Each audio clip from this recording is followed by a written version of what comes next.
Sa panahon sa gubat ug kasamok sa yuta, silot nadakpan sa mga hari nga dautan. Apan si Abraham wala mahadlok sa away, mitindog siya uban sa Ginoo nga kauban. Naglakaw sila sa kangit-ngit sa kagabhiyon, nagampo sa Dios nga kusgan ug matarong. Kay ang gugma sa amahan dili mapungan, bisan insang unos iyang atubangon. Uban sa iyang mga sulugon nga matinumanon, iyang gisundan ng mga kaaway sa dalan. Ug pinaagi sa kusog nga gikan sa langit, nabawi si Lot ug tanan nilang kabtangan. Ang Ginoo maoy iyang kalig-on, sa matag away siya ang panalipot. Walay hari nga makapildi kang Abraham, kayang Dios maoy iyang puso.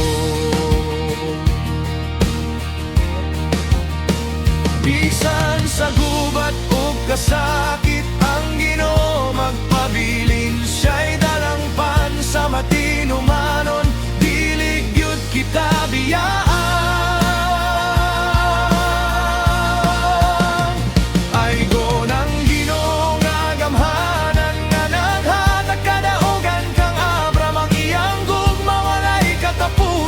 Sa ligtas sa iyang ngalan, hallelujah. Sa hari sa langit, siya ang kusog sa matinud-anon, sa matag gubat ug kalisdanan. Ang Ginoo aoy kadadugan.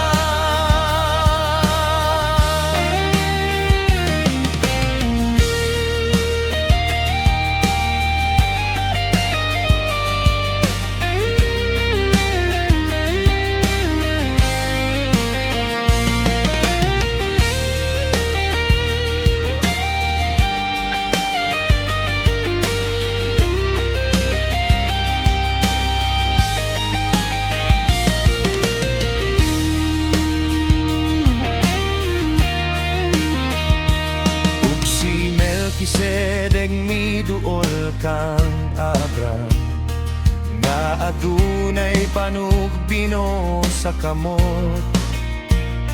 Gidayeg niya ang labing halangdong Dios, nga naghatag kusog ug grasya sa tanan.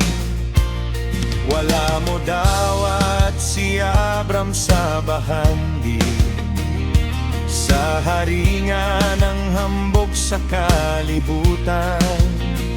Kay ang bahandi niya mao ang Ginoo, nga matinud-anon hangtod sa kahangturan.